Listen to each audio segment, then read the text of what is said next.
War. War never changes. The Romans waged war to gather slaves and wealth. Spain built an empire from its lust for gold and territory. Hitler shaped a battered Germany into an economic superpower. But war never changes. The Fallout series has gone from strength to strength in each of its centuries. The series has experienced hardships along the way, especially with the disastrous launch of Fallout 76, which completely destroyed any reputation which Bethesda had, otherwise known as the current developer and publisher of Fallout. During the early 2000s, Interplay released console versions of Fallout, well, a sequel more than a remaster or remake as we usually see today. A remaster known as Brotherhood of Steel, a game completely thrashed by critics and fans alike, and did not do well commercially as well. We see this pattern happening again with Fallout 76. This was before, obviously, the time when Bethesda purchased this and created it into the Fallout franchise it is now. So I thought it'd be interesting as a fan myself to see where it has come from and see the original Fallout. Although very unique, Fallout had particular inspirations, many very obvious like Mad Max, but there was one specific inspiration, and that game was known as Wasteland. 1988, Brian Fargo and Interplay, funded by EA, yes, the same people who have released FIFA on a yearly basis, what feels like a weekly basis, released Wasteland. The game is set in a futuristic post-apocalyptic America which has been destroyed by a nuclear holocaust. You're beginning to see the connections between this and Fallout. Wasteland was a commercial success and it was critically acclaimed. EA and Interplay intended to have a sequel, yet the sequel, otherwise known as Fountain of Dreams, was turned into an unrelated game, and that game was panned by critics. And Interplay's meantime, what would have been a sequel was cancelled. Wasteland's setting and its distinct feeling, among other games, would be the basis for Fallout. In early 1993, Interplay acquired the rights to the GURPS system, known as the Generic Universal Role-Playing System. GURPS use a system similar to Fallout's special system. Interplay wanted to make profit off this GURPS system which they had just licensed, so they got Tim Kaine to work on an engine for the game. Fallout was initially intended as a Wasteland sequel, yet Interplay could not get the rights from EA. Stories were thrown around. According to Tim Kaine and Leonard Boyarsky, some had time-travelling dinosaurs in dimensions, monkeys, many different things, but most of them never made it to the final game. The closest the GURPS system got to Fallout was Vault 13, a GURPS role-playing game. The developers showed it to the creator of GURPS, and he was not impressed. He immediately cancelled the licensing of GURPS entirely from Interplay. The development team were gutted, obviously, and were worried that the game would be cancelled as much larger projects was going on in Interplay, and the Interplay executives wanted Tim Kaine and his team to move on to other projects, as they were seen to be, or thought to be, or predicted to be, more commercially successful and would bring more money in for the company. Yet Tim Kaine and Leonard Boyarsky and their group of developers somehow convinced the execs at Interplay to develop and finish this game. The engine was developed by Tim Kaine by himself in his house. According to him, in around 18 months. Many systems, like the special system, were invented late in the development cycle.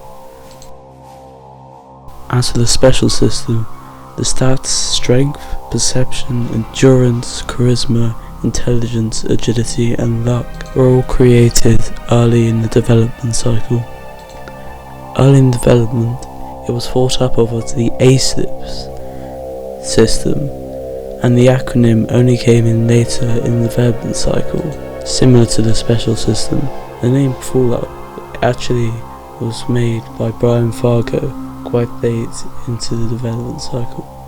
As for art direction, Mad Max, Wasteland, The Boy and His Dog, and the catastrophic imagery of the movie The Day After were all cited as inspirations for the art in Fallout.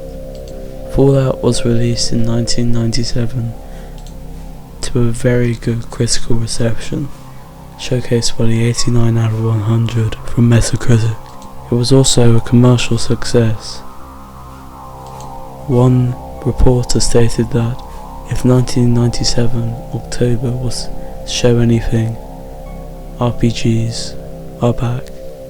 I'd like to say before I get started reviewing the actual game, I played this in 2020, the newest version of Fallout fixed, rather than Fallout 1 itself.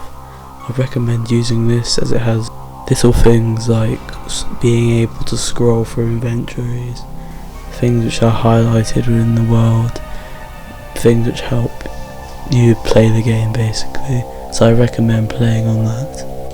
And now with another decision, a decision in game. Once you open up Fallout 1, you have an option to choose from 3 characters created by the team, or, more exciting, create your own character. Fallout's RPG system relies on a special system which you can invest in with 5 points.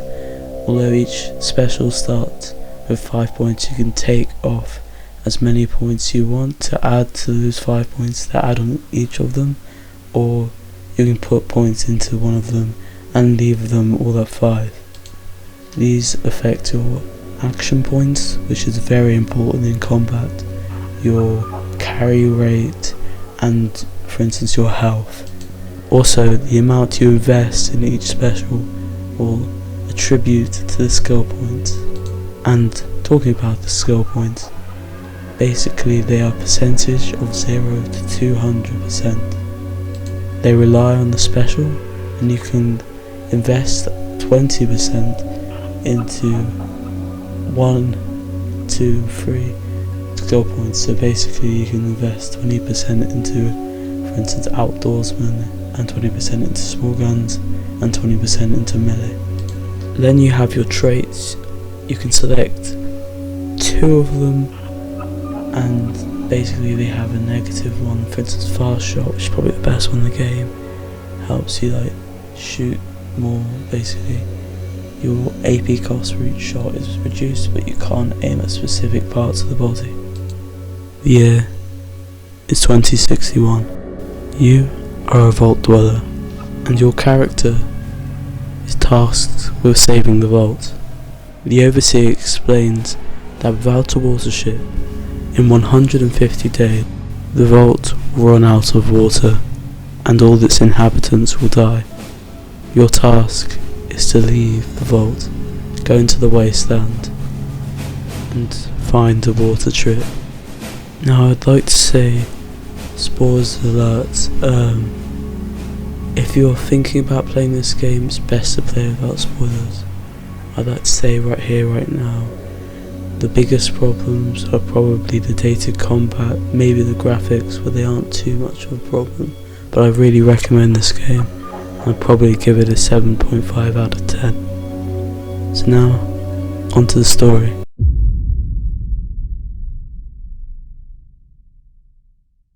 At surface level, the story seems rather bland, yet it is the encounters which you find along the way which really help to spice up the story. In these separate locations you can make many different decisions, and act as locations where you can roleplay your character in the decisions you make and the way you solve problems in these places. For instance, there are a bunch of raiders known as the Khans who are bothering the settlers at Shady Sands. Usually, the way you would solve this is by killing all the raiders and helping the settlers get back to their normal lives. Yet, with a luck of 9, a rather odd occurrence happens. When you enter the place, you are perceived to be the leader's long-lost father. Well, I say long-lost, but his long-dead father who he killed. This can be made more hilarious depending on your character's age, especially if he's very young, so that it would be more or less impossible for this to happen. Although with that said, I find it really interesting that things like this can happen in the world, and it only showcases the type of role-playing game this game is, and why it's a solid basis for a series which carries on to succeed with its every entry.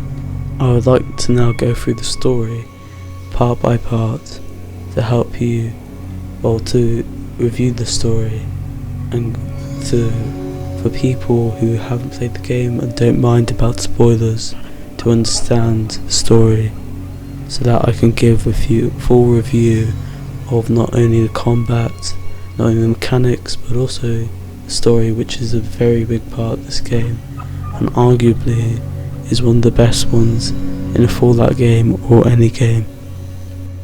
An animation plays of you leaving the vault. Once you leave the vault, you are met with a bunch of caves outside filled with early level mole rats. To leave your life, you must kill these rats. You'll be happy to kill these rats as they are a good source of easy XP at the early stages of this game. Once you leave the cave, you can travel to the first settlement, Shady Sands. Once you arrive, you will see a small farming community surrounded with walls. Also, a little interesting thing is the fact that if you have a weapon equipped, it is likely that the guards will stop you and ask you to unequip your weapon. I recommend to do this because otherwise they will all turn hostile, and I don't think you really want that unless you're going for an evil playthrough. If you enter the first hut on the right, you'll meet your first companion in a leather jacket and blue jeans, perhaps a reference to another post-apocalyptic Wastelander, Mad Max perhaps. You can easily hire him by talking to him and asking him to join you on your adventures. This would be the best course of action, as there are only 4 companions in the entire game. The more companions you have, the more places you can store loot, and the better chance you'll be able to win in combat encounters. If you enter the hut at the bottom right, you'll encounter Aradesh, the leader of this small community. He has a 3D model handcrafted by clay in the real world obviously, by artists, and they basically record the face moving and animate it so that it resembles a real face while talking to him. Just if you wanted to know, I guess. At the bottom, you'll be able to see his daughter, who is very important indeed. In the next game, she is the leader of one of the main towns, or cities, in Fallout 2.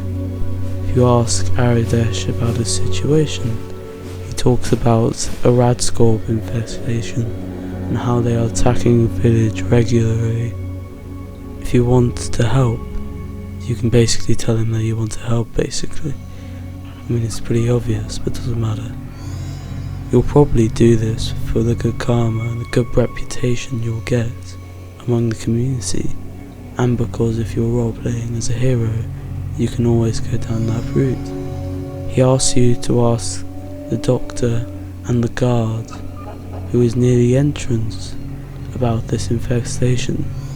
If you ask the guard, he can take you to these rad scorpion caves. At a low level you can easily kill these with a companion, Ian, which you will easily get if you have followed this video, and you'll probably be able to level up. This is probably a good time to talk about how leveling up works. There will be a little pop-up at the bottom left of the screen which will say new level. This will encourage you to click on it, and if you click on it, it takes you to the character menu. Here you are able to assign skill points to your skills, and if you are levels 3, 6, 9, 12, any multiples of 3, you can choose a perk. If you played the later Fallout games, especially Fallout 4 and Fallout 76, you'll be surprised to know this, and know that the Fallout 1 perks are more of a grey, positive and negative. They're used to roleplay and mechanically have flaws in them anyway, meaning that this game doesn't have a flaw system as it's already incorporated the perks. Now then, back to the story. You will go back to Aradesh and he will congratulate you, and if you take one of the rat scorpion claws and give it to the doctor, he can make a cure. Next, you will go to Vault 15. You already know the location of this place due to the overseer knowing where it is, but before you go there, you'll need to go to a hut below where the farming places are. Here you'll find a rope. This is essential for you to go down into the vault. You attempt to look for a water ship, but the place has been picked clean, so it's off to Junktown. When you arrive at Junktown, you will be meted with a guard. He'll try not to let you in, but he'll let you in anyway. If you have a high enough speech skill, he'll let you in anyway. If you have a low enough speech skill anyway, so I don't know why I said that. If you carry on going forward and you go to the left, you will find Dr. Morbius's clinic. Be warned, if you go too far talking to him, he will basically ask you for any money for doctor fees. If you refuse by saying it's a rip-off, he'll ask his guards to basically kill you. There's an interesting piece of lore here, as if you go down into the basement, you'll find a dwarf who's basically making iguana bits out of humans. Now if you've played any other of the Fallout games, you'll realise that iguana bits, which are all over the Wasteland, are actually humans. Maybe not all of them, but definitely the ones in Fallout 1. I thought it'd be interesting, and I thought I'd just let you know. So next time you're playing Fallout and eating iguana bits, yeah, think about that. If you ignored Dr. Morbius's clinic and you just kept going forward, you'll go into a green area and you'll basically get teleported, but you'll go to the next area of Junktown.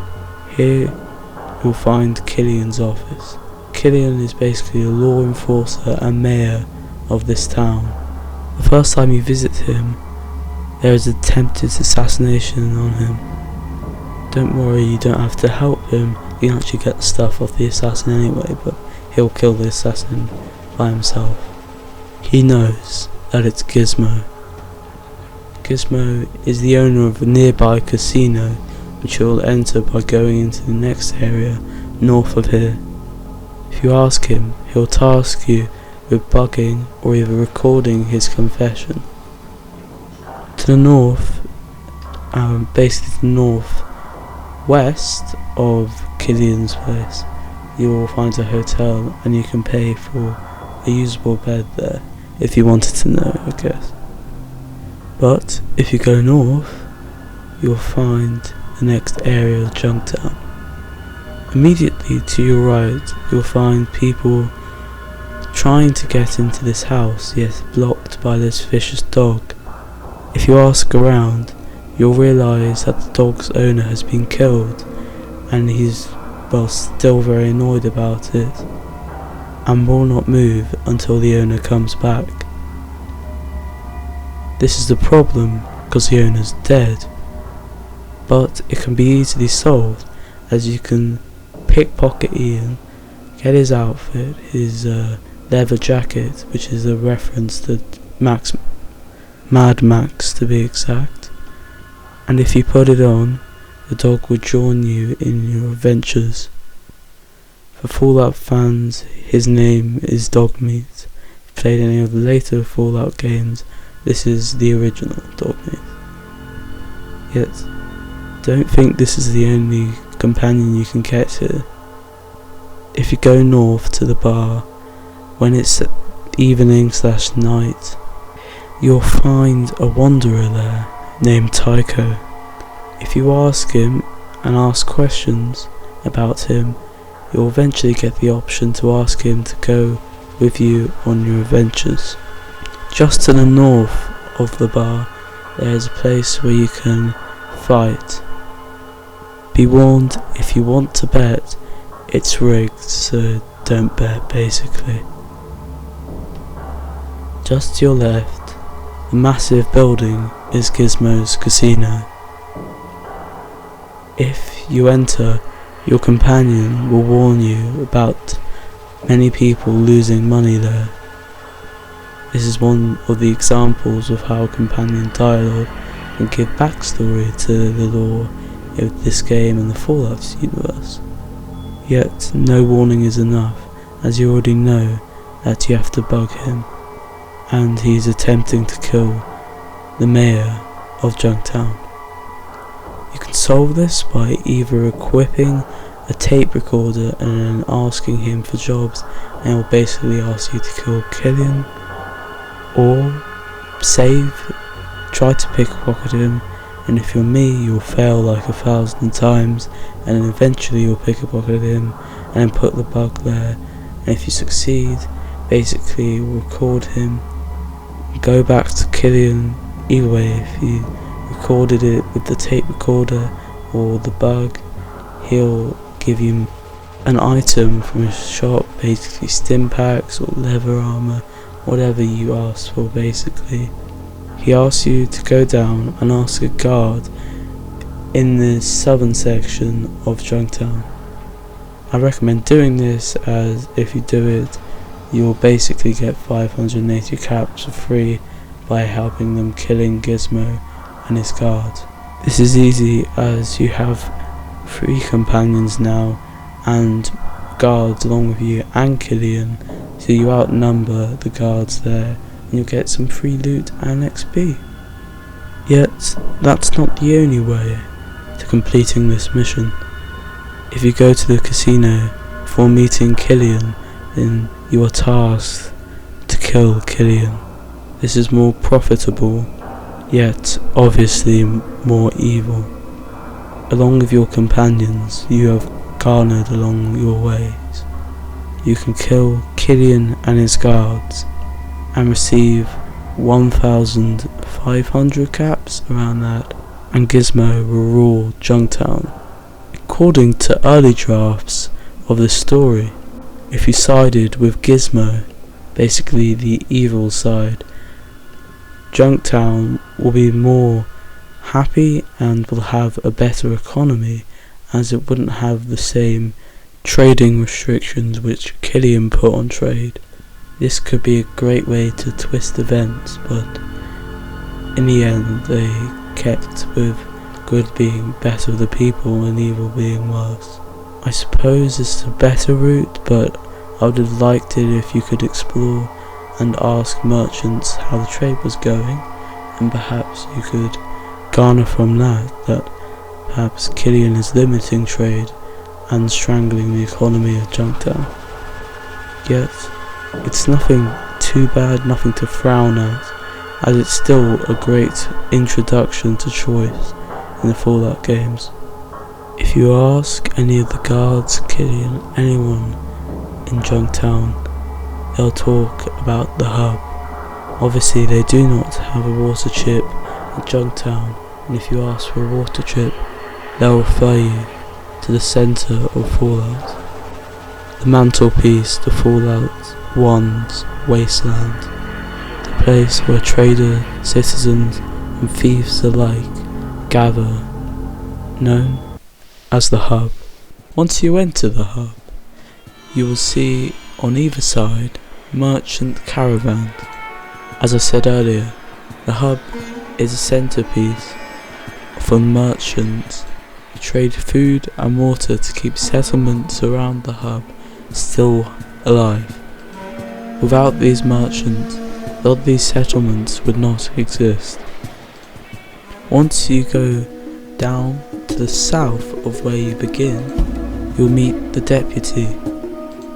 He speaks of the man who owns the casino, known as Decker. He is suspicious about him and believes that he's murdered someone.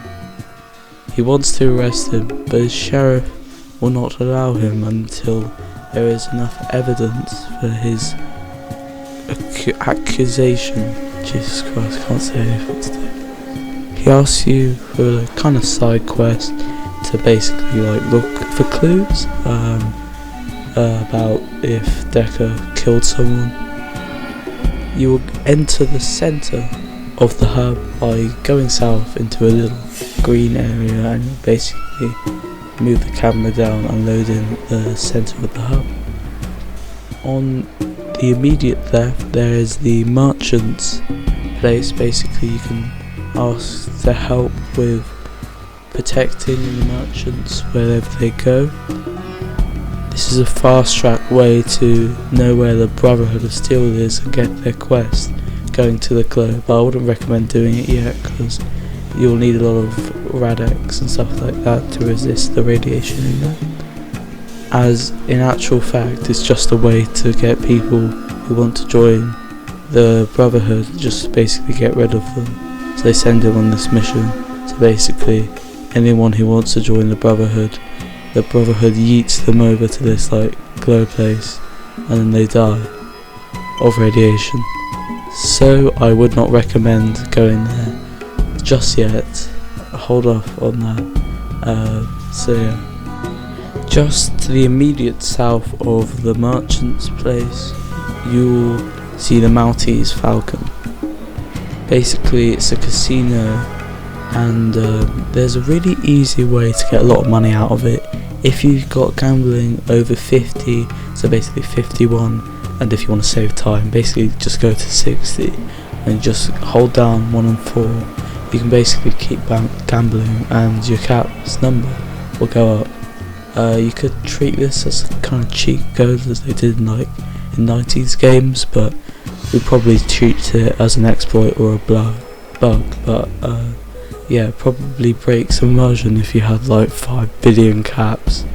So if you're on the second playthrough you might want to do this just for the feeling of getting a lot of runs which you wouldn't have got at that time. But if you're on your first playthrough it's probably the worst thing you can do, probably ruin the game for you, so don't do it, that's pretty stupid. No, don't. Stop, okay, there we go. In the centre there are 4 buildings. On the top left of those 4 buildings is a general store called Mitch's All-in-One General Store. Top right is a library known as Miss Stapleton's Library.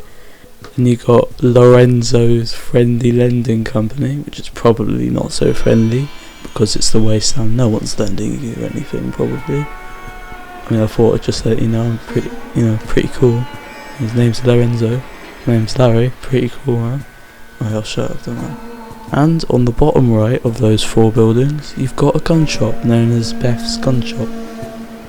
And below them is a stand, Bob's Iguana Stand. If you heard earlier, yeah, those iguanas aren't iguanas, they're humans. So yeah, enjoy them if you're a cannibal or an arsehole. Okay, I'll stop being so mean. And then the building away from these 4 centre buildings and the stand is on the bottom right. It's the police building. You can talk to the sheriff there if you find any evidence of Decker. He'll probably be in the Maltese Falcon. And the top right is the Fargo Traders. Get some stuff there, I don't know, pretty cool. To the right of this place is the slums It's basically just, slums basically, and it's just a lot of like poor people there.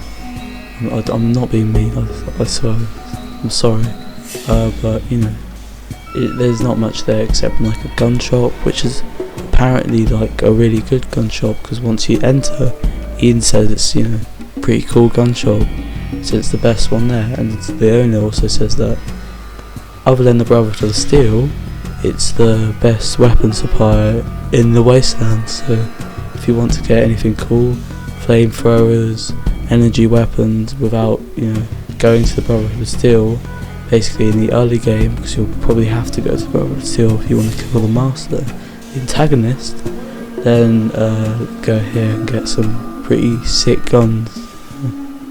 If you go to the south, you can see 3 buildings. I think you can only enter 2. The top one's the Children Cathedral. They're pretty evil, you'll find out later once you play the game. And the bottom is the water merchant. Quite interesting, you can pay them certain amount of caps. This is why you should probably do the merchant missions. You get 580 caps, or just break the game with the gambling stuff if you want to, if you're Romanian, doesn't matter. If you go down there, and you can pay them to supply water to the vault, so basically that will just add like something like 20, 50 or something like 60 days to your timer, which is usually be 150 days, but actually if you pay them, then probably you'll be getting something like 220 days, and it gives you more time to wander the wasteland. Though there's something basically hidden on the east side of the hub, along with the weapon shop and the Jake weapon shop, which I just discussed earlier. There's also a drug shop. If you're into that, you want to get high, then go there. Just disclaimer, it doesn't make you actually high in real life, just in the game. But if you go into the L place, like the building shaped in the L, you go into the top right room, there's a little trapdoor there.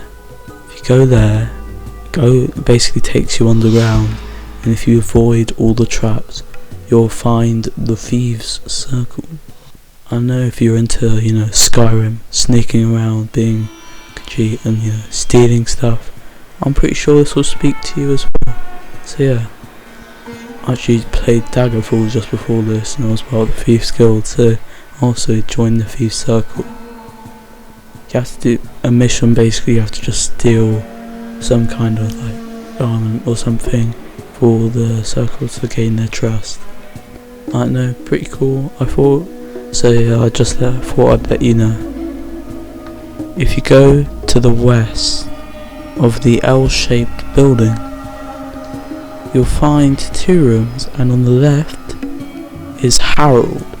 See, Harold was 5 years old when the world ended, and he went into a vault, but then he was basically let out, and he never the vault said he never came back, so they couldn't go out. But the overseer knew he was still alive, so he kept him in there, but then he escaped. And then, this is useless, and I probably shouldn't be talking about this, it doesn't matter. And then he conceals it because he wants to conceal their place and location, so that no harm comes to his fellow vault dwellers. Vault dwellers, not adult dwellers, but anyway. And when you talk to him, you'll realise that he's become a ghoul. If you have played Fallout 2 or Fallout 3, Fallout 2 you'll basically find him trading, and Fallout 3 you'll find a cult watching him. Basically a tree is embedded in his head. In Fallout 1 it gets a little bit bigger, it's basically like a sapling. Fallout 2, but since Fallout 3 happens a long time after Fallout 1 and 2, that tree basically engulfs him, and he basically becomes like a talking tree, and his cult obeys him. And in Fallout 3 you can have the option to keep him alive, which he doesn't want to be because he's a tree, or you can just burn him, alive, and you can piss off the cult, but then he's kind of happy because he's not a tree anymore and he's dead. I just thought I'd just let you know. Okay. When you talk to Harold, according to him, there's a vault called Vault 12. Basically, their selling point was the fact they had a vault purification chip. And you need a vault purification chip. So now we will go to the place known as Necropolis. Be warned, if you arrive after March 25th, 2162, all the ghouls will be dead and will be infested with super mutants. They're pretty dangerous, you know, a little bit stronger than basically zombies with like lost limbs. They're literally like the Hulk, but there's like 5 of them. So if you're there, just reload, save and quickly go there.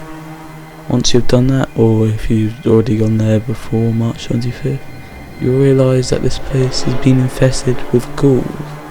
The canonical fact for this, basically it wasn't actually in Fallout 1, but they basically retconned it into here.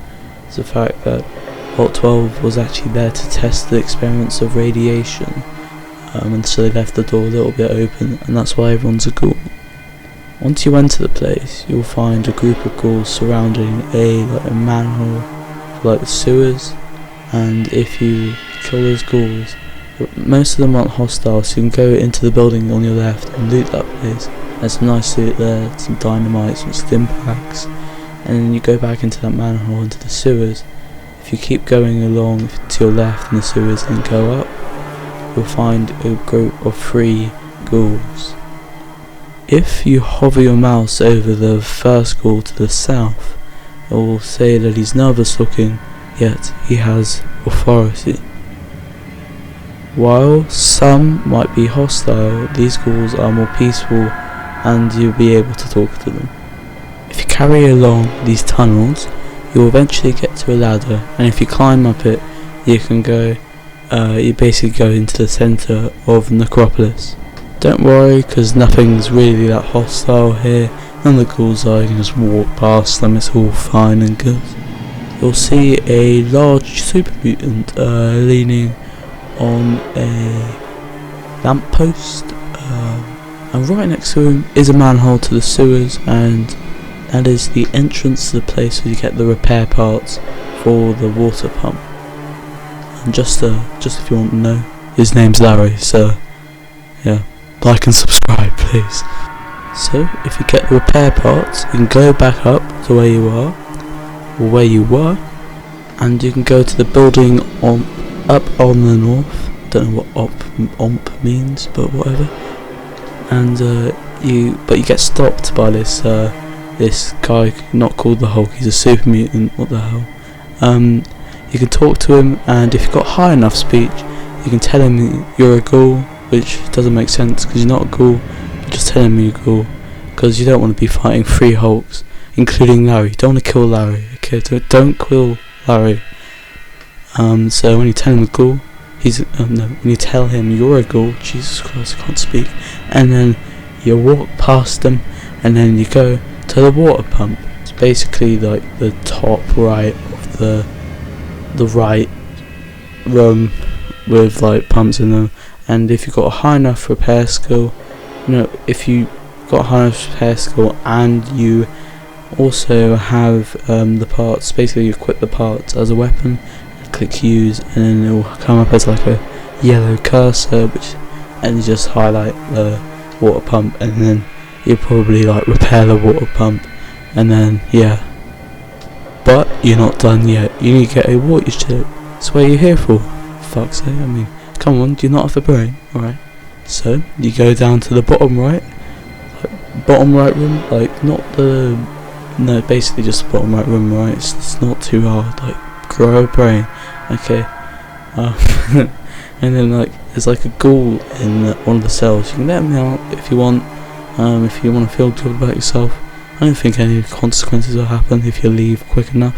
Basically, very right, there's a little trapdoor. You can go down that into the sewers. You have to go down again for some reason. Weird design, but whatever.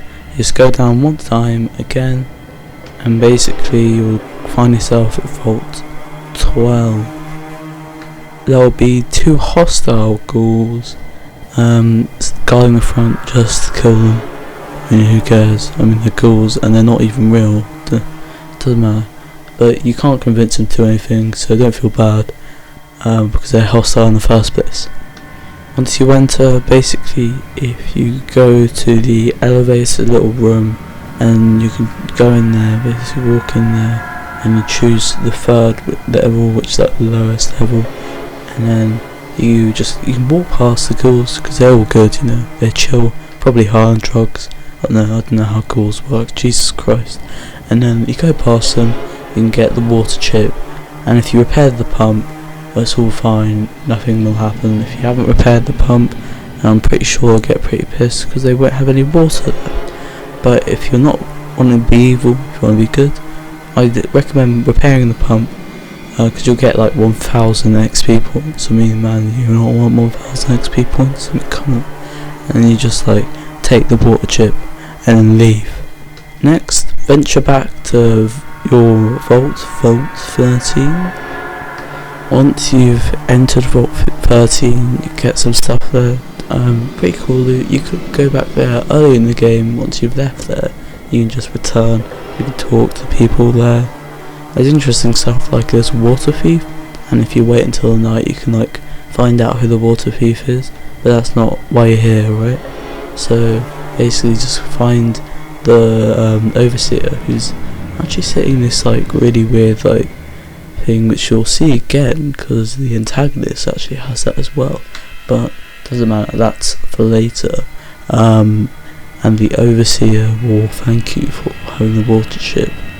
Now if you didn't return the water ship in time, the game will end with this animation showing the water mechanic dead and the tank being empty. This animation will play twice before 50 days gone past, and will happen 100 days gone past, that will happen. So yeah, be careful. So I'd recommend you return the water chip first. Then the overseer will probably recommend you to go to the Brotherhood. So yeah, the plot thickens. Basically, the overseer is pretty worried because, you know, little Hulk's wandering around, you know, being pretty weird and killing lots of people. So quite obviously he's a bit pissed, and they're coming from the west, so he assumes that you have to go to the west. So if you were with the water merchants, if you were the merchants, don't know what a merchant is, but merchants in a hub, if you go back there, you can ask them to go with them to the Brotherhood Steel, and optionally you can go back with them after you've done the Brotherhood of Steel. And yeah, once you've gone to the Brotherhood of Steel, you can ask to join up. They'll tell you that you have to go to the Glow.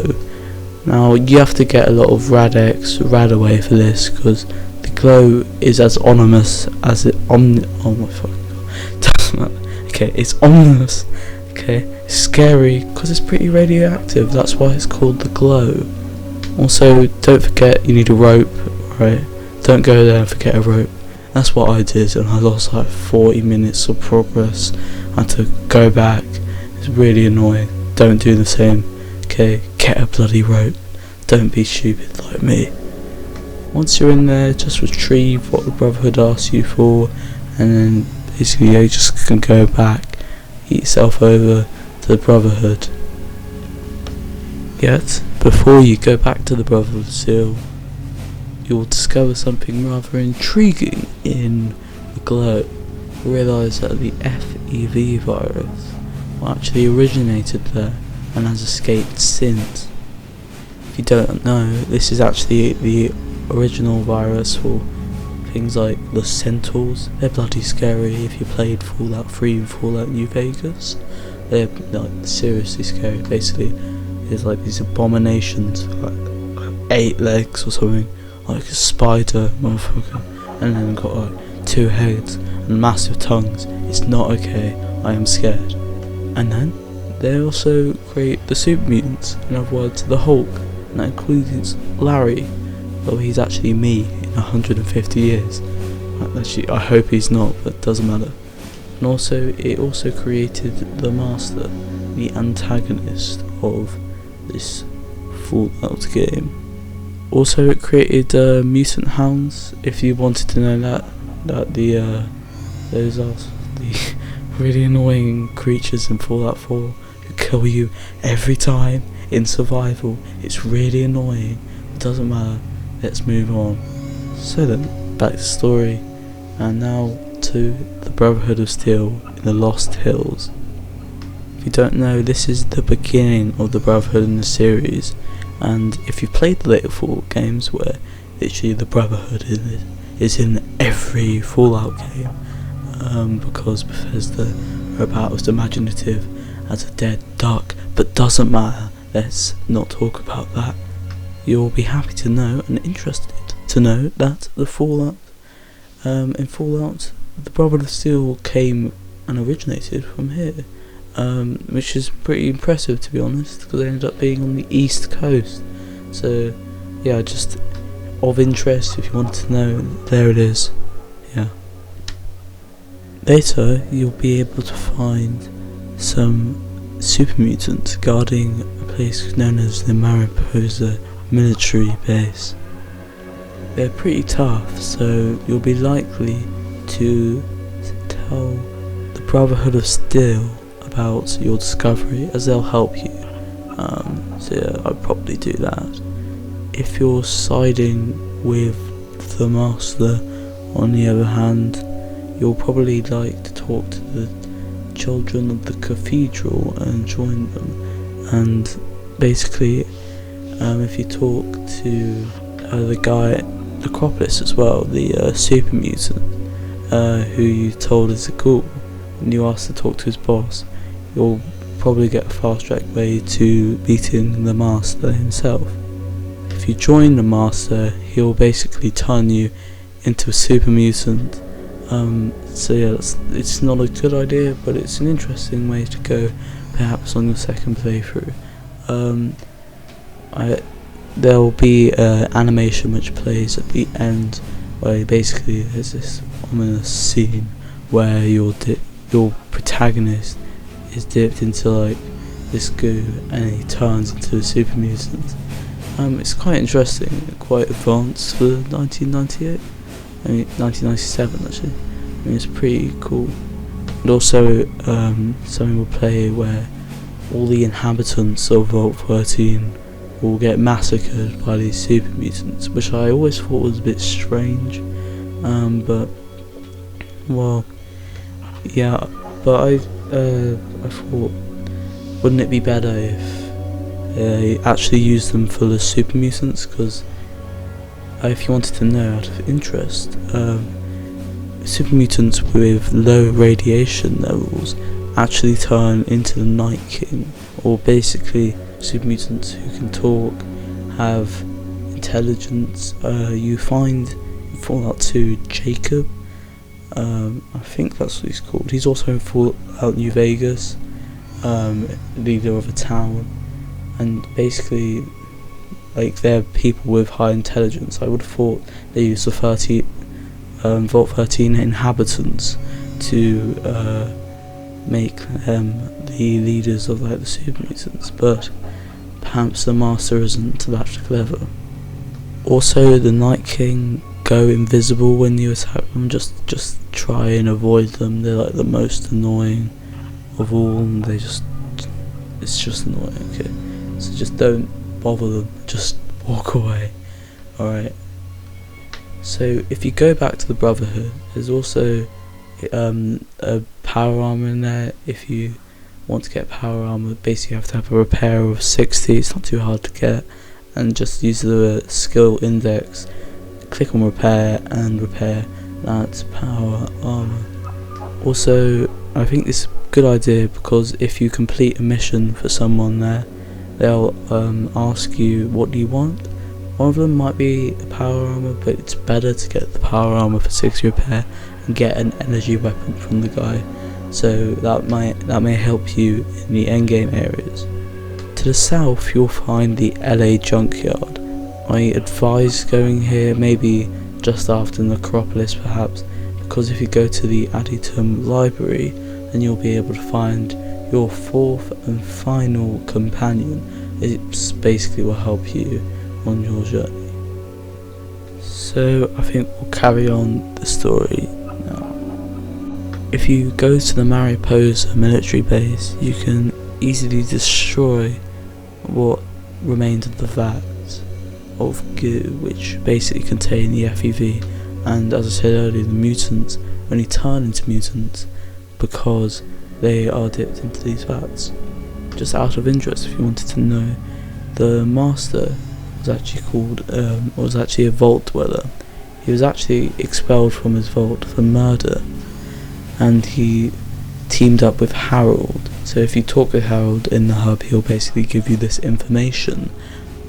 And he talks about how he teamed up with Richard to go trading, and one day they came across the military base, and while they were there, Harold basically fainted and he turned into a ghoul due to the exposure to the FEV virus. So that also happened. So ghouls can also be created by the FEV virus, not only by radiation.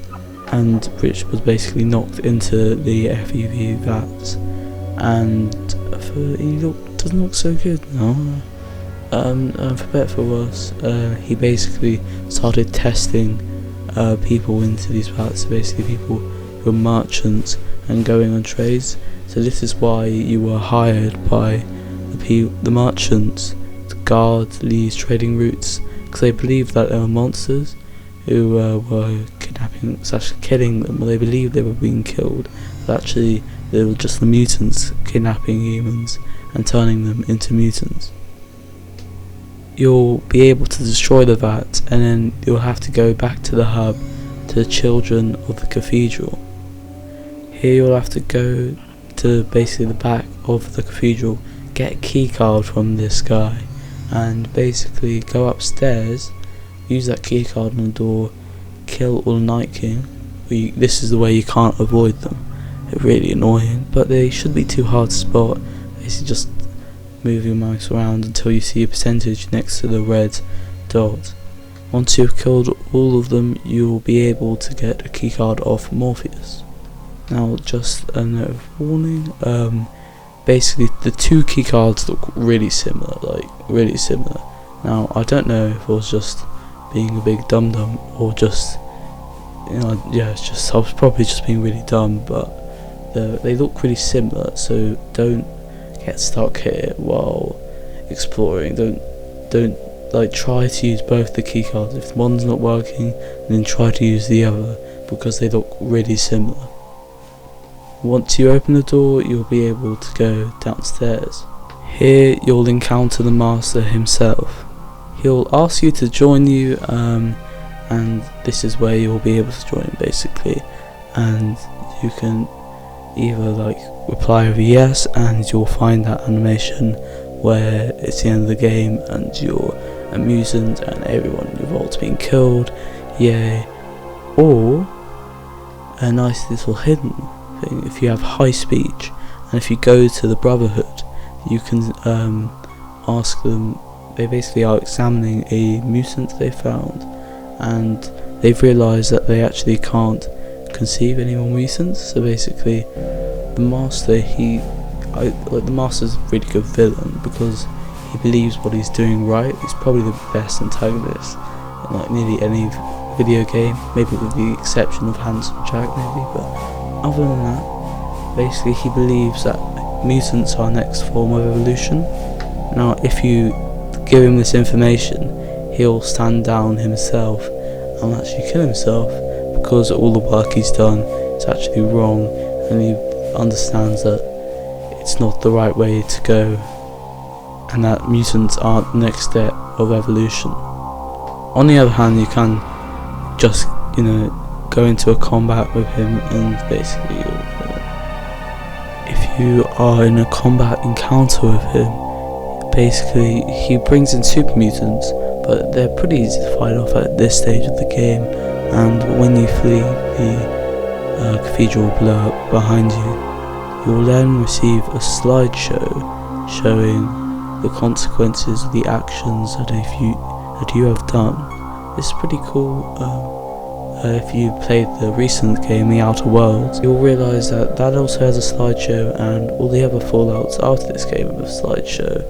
I believe with the exception of Fallout 76, I haven't actually completed that game, the state of it at launch. I'm actually going through it right now, but it doesn't matter. The slideshow shows what you've done. So it's Junktown, said earlier, the Gizmo ending, or the Killian ending, and will explain what happened to the Wasteland and what happened to this part of California. It says that after the Master's killed, the mutants flee and kill all the children of Cathedral, which is why the Cathedral blew up. And also, people who are fans of the NCR in New Vegas and are fans of Fallout 2 will be fond to know that Shady Sands was a foundation. The NCR is exactly why Aradesh's daughter is really important to the story, as she is the leader of the NCR in the next Fallout game. Yet, this is not the end. There is one more gameplay, one little snippet of dialogue with the overseer of the vault. Of course, your protagonist would like to be let back in, yet he mentions that if you go back in, they'll want to go outside the vault, and he wants to protect them from the Wasteland. And I'll only see him as kind of a god and a saviour, which he kind of is, but the overseer doesn't want that. He won't let you in, but if you're evil, if you're feeling evil, good evil character, doesn't really matter. It's the last bit of gameplay, so if you do this, it doesn't really matter. You can actually kill him, and it is probably the most gruesome scene in nearly all the Fallout games, so yeah. I'm kind of against this choice because, well, looking from the overseer's point of view, the residents in Vault 13 will just see him and more as a god because they haven't actually met him yet, and if you played Fallout 2, you'll realise from Arroyo that they actually do think of him as a god after this. But if he just came back, they'll just see him as a human and as another Vault dweller. So I don't really understand the logic behind this, but I can kind of get him wanting to protect his dwellers from the Wasteland. It is kind of a shock, but I mean, it's an interesting ending to the Fallout 1. Although it could be worse, but I think it is kind of lackluster because there isn't a choice for you to stop this or for you to do something else, but I kind of understand it because otherwise the quest for like a water chip for the vault would be kind of useless because they would just leave the vault and get some water anyway. I think this is a pretty good time to talk about the dialogue. Many Fallout fans will remark on how much freedom Fallout 1 gives them in dialogue options, but in fact I'd like to say otherwise. Fallout's dialogue options aren't that free, not as free as you think actually. Usually it's only like 2 to 4, maybe sometimes even 8, but that's on very rare occasions. From this perspective, you'd understand why Bethesda would want to go with the dialogue wheel, but obviously it doesn't really give much excuse because it is still absolutely terrible. Saying yes 4 times does not at all compare to the dialogue system of Fallout 1. And so the voiced protagonist in Fallout 4 rather takes away from Fallout 4, but I'll talk about that when I review the game, okay? We're talking about Fallout 1, let's get back on track. So I kind of found Fallout 1 sometimes not having for as much freedom as I thought it would be. Jeez, can't talk, doesn't matter. And like for instance when you come across Dr. Morbid's devious iguana, it's kind of surgery thing. Killian will ask you, what crimes have you found in Junktown, and you can't actually report these crimes to him. Yes, these are little crimes, but I mean, it's kind of annoying when people pretend that Fallout 1 is some kind of amazing game full of choices, and I think that only comes around when it comes to Fallout 2 when they actually had more investment and more people working on the project on each location, and that's why I think Fallout 1 wasn't as good as the later Fallout games. Fallout 2, Fallout New Vegas and Fallout 3. Fallout 4 maybe not. I'd like now to probably talk about the combat. The combat, I've played a few tactical games, but they're mostly quite modern. I did also play Arcane, which is also a game by Black Isle. It's like really good, even though there's not been any more entries in that series, which is quite disappointing. It's basically like a cult classic, except it didn't get any more sequels. But anyway, I don't think the combat's really that amazing. I think one thing which really takes away from it is the fact that your companions, you can't control them. And if, for instance, you were playing when the internet wasn't around, which is when this game was released, it was actually released a few months before the internet was released, well then you'll basically not be able to know. For instance, Ian can't actually use a submachine gun. Don't give a submachine gun to Ian. He'll actually shoot at you, even though he'll do some damage to the enemy, he'll do a lot of damage to you. And basically your companions, you're basically on your own, but you get an additional little damage from your companions. I think this problem could be solved maybe if they did a remaster and they did it tactically rather than first person, which is rather unlikely. But if they did it that way, they probably would be good if the companions were actually controlled by the player himself, which would really help with like how you'd go along through your gameplay. And I think it'll really add to the simplicity and sometimes borderline boredom which the combat and the random encounters bring with it. Journeys between towns should feel dangerous, not boring. When you get random encounters, you shouldn't feel annoyed, and sometimes you'd feel annoyed. So I think that shows a problem with the combat itself rather than random encounters, and shows sometimes how the combat itself is probably the worst part of this game.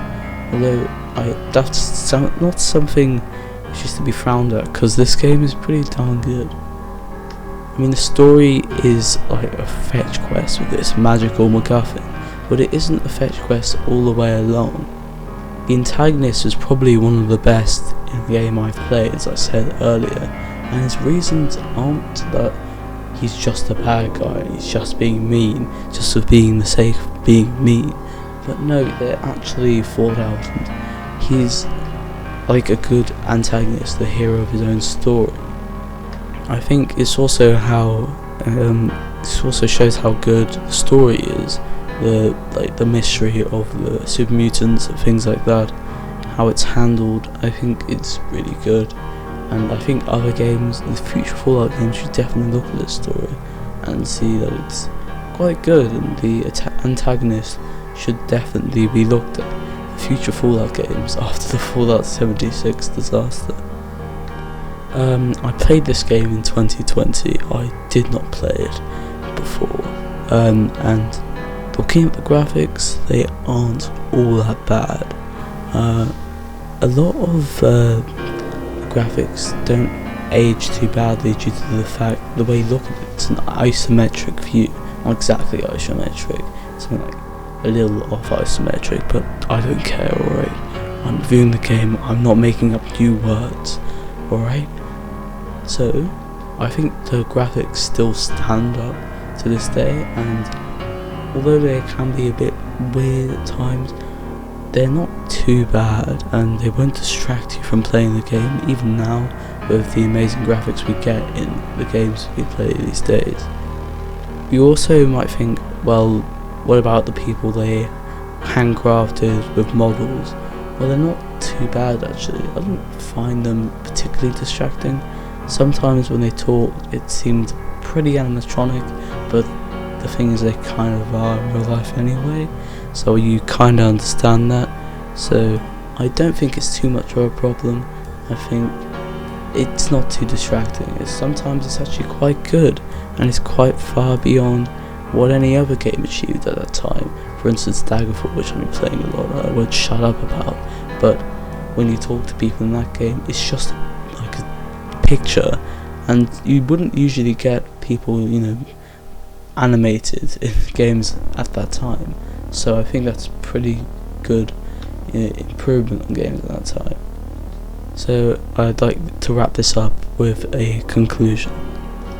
I'd like to start off by saying this game was free with Fallout 76 a few weeks back, so maybe this is not the greatest time, and I probably should have released it earlier, basically a few weeks back at the time of this recording, but basically around 14th of April to the 28th of April. So if you got Fallout 76 then and linked your Steam account to your Bethesda.net account, you would have got Fallout 1 and Fallout 2 and Fallout Tactics for free, so yeah, that's pretty good.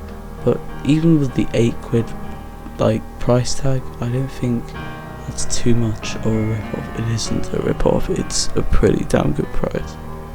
Any Fallout fan, any fan who's played Fallout 4, Fallout 76, Fallout 3, Fallout New Vegas should play this game. This game is just like those games, and there's an addition of the fact that this is where it all began. If you played Outer Worlds and you liked it, then you'll like this game. If you played Pillars of Eternity, you'll like this game. If you played any old games in the 1990s, you'll like this game. Basically, Obsidian games, 1990s games, Fallout games. If you like RPGs, you'll like this game. This game, to post-apocalypse RPGs, to first-person shooter RPGs, is like Asimov to science fiction. It is such a good base for the Fallout series, and is really important in the games industry, and you should definitely play it because it is a really good game. Not only because of its choices, not only because of its story, not only because the graphics haven't aged terribly like many other games, not only to the fact that the Steam version isn't broken like the next game in this franchise, which I played already, and it's kind of broken on Steam. I think there's some mods for it, but this game literally has next to no bugs, and the amount of effort into this game, the amount of stuff you can do in this game, the art of this game, the entire feeling of it, you should definitely play this game. And also Farkas, Urquhart, Tim Kaine and then Boyarsky were behind this, and also it's amazing what they did with this franchise, what they did the engine, and Fallout 1 is definitely going to get something like a 7.9, so it's a good in my rating. It's more of a good because it's not got a massive scope like the other Fallout games, which is why it probably takes it back from a 9 or a solid 8 or an 8.5, but it's more of a game not because of it's got mediocre.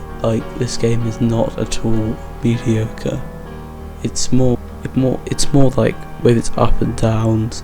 It's got some bad bits of it, but it's still a really entertaining game to play. If you've got something like 12 or 15 hours, something like that to waste, something if you've got a few days but you have nothing, definitely play this game. It's only £8 on Steam, and it's even cheaper on places like Amazon, although it's pretty hard to get it now, especially with the quarantine, but I definitely recommend this game. So I hope you like this video. It's a bit long, sorry, it's something like 1 hour and 10 minutes, but I thought this game definitely deserved a video like that, and I wanted to put some effort into the videos I make. So yeah, if you like this video, please subscribe. That'd be really nice, and please like the video. So yeah, it took a bit of a long time, and the editing was a pain in the ass, but it's definitely fun to make these videos and I'd like to make more. So yeah, please click the notifications bell for that coming up as well. So yeah, thank you for watching the video, and I'll see you in the next one. See ya.